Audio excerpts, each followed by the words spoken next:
Power star Pawan Kalyan career best కలెక్షన్లను worldwide గా అందుకుంటూ దుమ్ము దుమారం లేపుతూ దూసుకుపోతున్న ఓజీ మూవీ 3 రోజులు పూర్తయిన తర్వాత తెలుగు రాష్ట్రాలలో 127.6 కోట్ల రేంజ్ లో గ్రాస్ వసూలను అందుకోగా వరల్డ్ వైడ్ గా 202 కోట్లకు పైగా గ్రాస్ మార్క్ ను అందుకుని సెన్సేషన్ ను క్రియేట్ చేసింది. ఇక 4వ రోజు సండే అడ్వాంటేజ్ లభించడంతో అన్ని చోట్ల అద్భుతంగా ట్రెండ్ ను చూపెట్టిన ఈ సినిమా నైజాంలో కొంచెం డ్రాప్ ఉన్నప్పటికీ తెలుగు రాష్ట్రాల్లో మొత్తం మీద ఇప్పుడు 19 నుండి 20 కోట్ల రేంజ్ కు తగ్గని గ్రాస్ వసూలను సొంతం చేసుకునే అవకాశం పుష్కలంగా ఉందని చెప్పవచ్చు. ఫైనల్ ఆఫ్లైన్ టికెట్ సేల్స్ లెక్కలను బట్టి 20 కోట్ల నుండి ఆ పైన కూడా కలెక్షన్లను సినిమా అందుకునే అవకాశం ఉంది. ఇక Karnataka, rest of India, Hindi versions అన్ని కలుపుకొని మరో 3-3.5 కోట్ల వరకు కలెక్షన్లను సినిమా అందుకునే అవకాశం కనిపిస్తూ ఉండగా ఓవరాల్ గా సినిమా ఇండియాలో ఈ రోజు టోటల్ గా 23 నుండి 24 కోట్ల రేంజ్ లో గ్రాస్ ను అందుకునే అవకాశం ఉంది. ఫైనల్ లెక్కలు బాగుంటే 25 కోట్ల మార్కును కూడా టచ్ చేయవచ్చు. ఇక ఓవర్సీస్ లో మరోసారి పర్వాలేదనిపిస్తూ 4 లక్షలకు పైగా వసూలను అందుకునే దిశగా దూసుకుపోతున్న ఈ సినిమా రెస్ట్ ఆఫ్ వరల్డ్ తో కలుపుకొని 500,000 మార్కును దాటేసే అవకాశం ఉన్న నేపథ్యంలో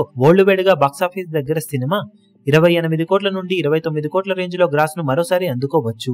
ఫైనల్ లెక్కలను బట్టి సినిమా 30 కోట్ల మార్కును టచ్ చేసినా ఆశ్చర్యపోవాల్సిన అవసరం లేదు. మొత్తం మీద ఈ రోజు సాధించే కలెక్షన్లతో సినిమా బాక్సాఫీస్ దగ్గర తెలుగు రాష్ట్రాలలో 148 కోట్లకు అటు ఇటుగా గ్రాస్ మార్కును అందుకునే అవకాశం కనిపిస్తూ ఉండగా వరల్డ్ వైడ్ గా చూసుకుంటే 232 కోట్లకు పైగానే గ్రాస్ మార్కును అటు ఇటుగా అందుకునే ఛాన్సెస్ కనిపిస్తూ ఉన్నాయి.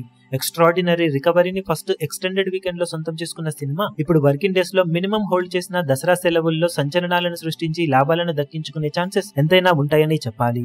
ఇక ఓవరాల్ గా బాక్సాఫీస్ దగ్గర సినిమా ఇప్పుడు 4 రోజులకు గాను సాధించే ఏరియాల వారి కలెక్షన్ వివరాలు ఏ విధంగా ఉంటాయో చూడాలి. ఈ వీడియో మీకు నచ్చినట్లయితే లైక్ చేయండి, షేర్ చేయండి, ఛానల్ ను సబ్స్క్రైబ్ చేయడం మాత్రం మరవకండి. ఏ చిన్న అప్డేట్ ను మిస్ అవ్వకూడదు అనుకుంటే బెల్ ఐకాన్ ను ప్రెస్ చేయండి.